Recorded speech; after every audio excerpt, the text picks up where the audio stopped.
A month before my 18th birthday, my dad kicked me out of the house. It wasn't a dramatic scene, no tears or shouting, just a cold, calculated decision. He stood in the doorway, arms crossed, blocking the warm light from the house, and said, "Good luck, loser." Then he shut the door, like I was nothing more than a stranger he'd never see again. I stood there for a moment, gripping the strap of my backpack, my breath visible in the freezing air. I had expected a fight, maybe one last screaming match, maybe my mom stepping in to defend me. But no, it was almost too easy for him to push me out, like tossing out trash. My mom had tried to stop him. I heard her voice breaking as she pleaded, "He's still a kid. He has nowhere to go."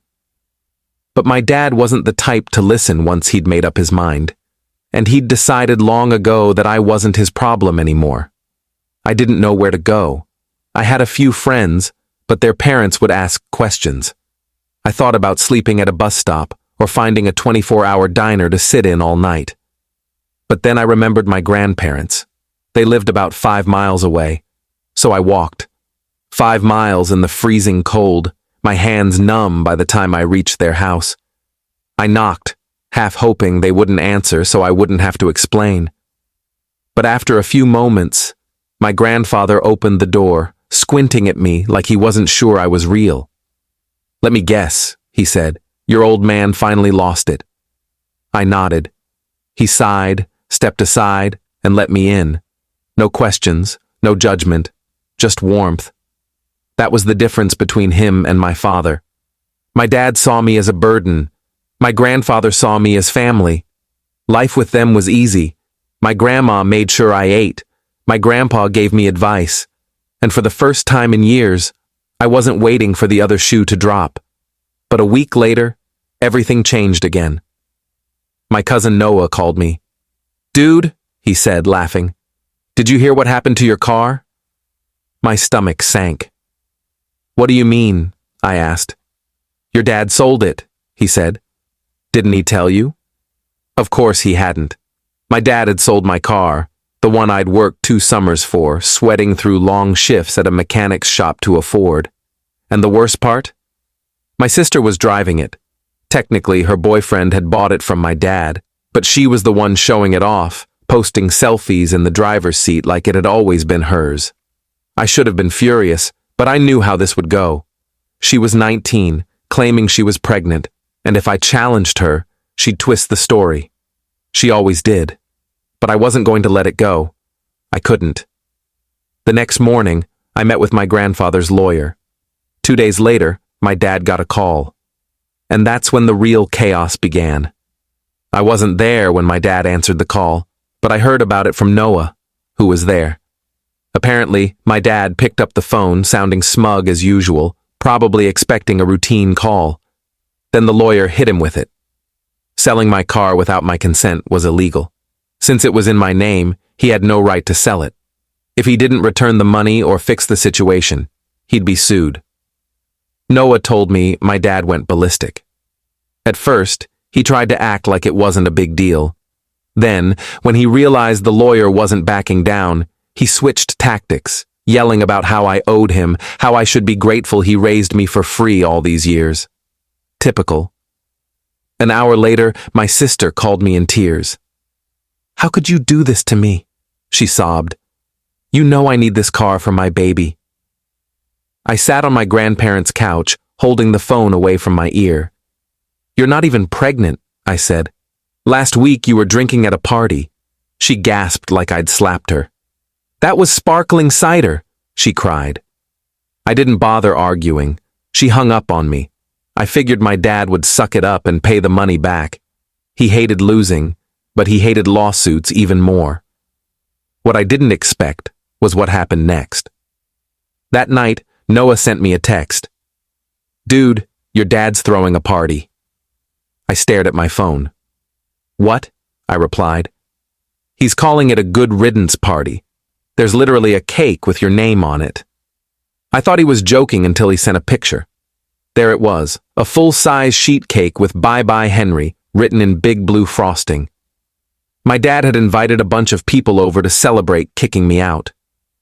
There were balloons, decorations, even a banner. I showed it to my grandpa. He looked at the picture, then nodded. "All right," he said. "Let's have some fun with this."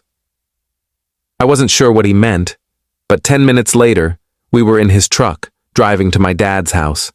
My grandpa used to be a prankster, and apparently, he still had a few tricks up his sleeve. We parked down the street and watched. My dad's backyard was packed. Music playing, people drinking, laughing, having a good time. Right in the middle was the cake, sitting on a table next to the grill. Then my grandpa pulled something out of the back seat, a huge box of fireworks. "Ever heard of an airstrike?" he asked, grinning. I burst out laughing. "You're serious?" "Your old man wants a celebration," he said, lighting the first fuse. "Let's make it one to remember." We positioned the fireworks to go off over the fence, making sure they'd explode right over the party. Not dangerous, just loud. The first one went off. Boom. People screamed, drinks spilled, someone dropped a plate of hamburgers. My dad, halfway through a beer, choked and started coughing. Then 3 more went off in quick succession. Crack, boom, bang, panic, chaos. My sister screamed, flailing like she was under attack. Someone dove into a bush. Noah, who had been secretly filming, caught the best part. The cake went flying. A firecracker must have hit just close enough to shake the table, because the whole thing flipped over. Blue frosting splattered everywhere. My dad was standing too close and got most of it. His whole front was covered in icing. And then, to top it off, the sprinklers in the backyard went on. At that point, we were laughing so hard we could barely breathe. My dad was stomping around, yelling at everyone to calm down, while covered in blue icing, drenched in sprinkler water, and looking like an idiot. My sister was screaming about her hair getting wet, and half the guests had already left. Noah texted me later, still dying over the video. "Bro, your dad looks like a Smurf." I leaned back in my seat and watched the chaos from a safe distance. For the first time in weeks, I felt something close to peace. The video Noah took went viral. Within 48 hours, it was on TikTok, Twitter, and even a few meme sites. The internet loved it. My dad, drenched in blue icing, flailing under the sprinklers, yelling at his guests. It was perfect. At first, I didn't think he knew. Then my sister called me again, this time furious. "Take that video down," she screamed. "Dad's losing his mind. His boss saw it, and now everyone at work is making fun of him." I blinked. "Wait, his boss?" "Oh my God, yes," she snapped. "Some guy in his office found it and showed it to everyone. Someone even printed out a screenshot and taped it to the break room fridge." I muted the phone so she wouldn't hear me laugh. Apparently, my dad had been in a meeting when one of his co-workers sent him the video. Imagine sitting at your desk, all serious, when suddenly your phone pings with a clip of you covered in cake and sprinkler water, screaming like an idiot. It got so bad that when he walked into the office, people whistled like fireworks were going off and then pretended to duck. The final blow? His boss called him into a meeting and asked if he needed fire safety training. At that point, my dad was done. He showed up at my grandparents' house that night. I was in the kitchen when I heard a car door slam, then banging on the front door. My grandfather sighed, put down his newspaper, and got up to answer it. "Well, well," he said as he opened the door. "If it isn't the Smurf himself." My dad was still drunk. No joke. The icing had stained his skin, and even after scrubbing, there was a faint tint all over his arms and neck. "You think this is funny?" my dad growled. My grandfather shrugged. "A little." "I want to talk to Henry," he snapped. I stepped into the doorway and crossed my arms. "What do you want?" "You're going to fix this," he said. "You're going to call your little friend and get that video taken down." I raised an eyebrow. "Noah didn't post it. Someone else did. It's the internet, dude. It's not going anywhere." He glared at me, breathing heavily. "You think this is funny? You humiliated me." I shrugged. "You threw a party to celebrate kicking me out. What did you expect?" For the first time, my dad looked stunned. He opened his mouth, then closed it. Then, as if his brain short-circuited, he threw out the most desperate argument ever. "I raised you." My grandfather snorted. "Barely." My dad turned bright red. "You know what? Fine. You're cut off. Don't expect a dime from me ever again." I looked around. "Pretty sure I've been living without your help for a while now." He clenched his fists as if to punch something.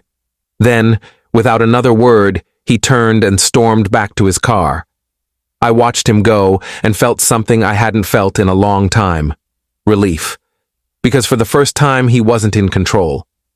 After my dad's breakdown at my grandparents' house, I thought maybe, just maybe, he'd back off, accept his loss, and move on.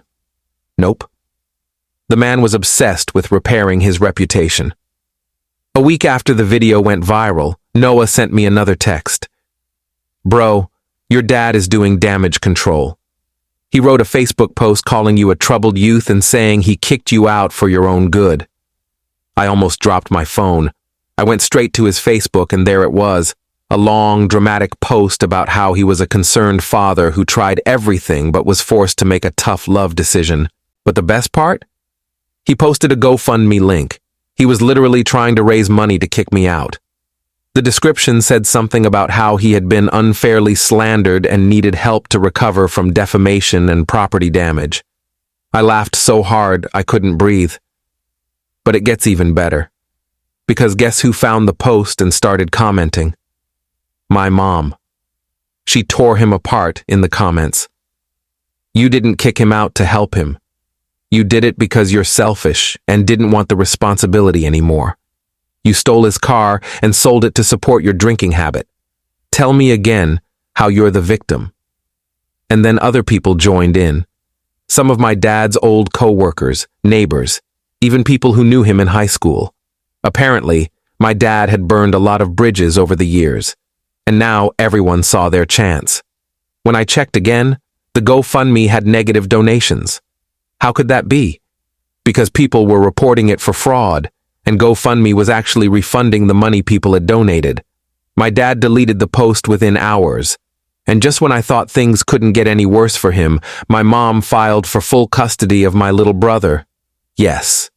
He wasn't 18 yet, which meant my mom had a legal reason to take him, and since my dad's little internet stunt had blown up in his face, the court wasn't exactly going to side with him. When my dad found out, he lost it. But this time, there was nothing he could do about it. The world had finally seen him for what he was. At this point, my dad's life was turning into a disaster movie. And honestly, I just sat back with my popcorn. The failed GoFundMe scam? Embarrassing. My mom's custody battle?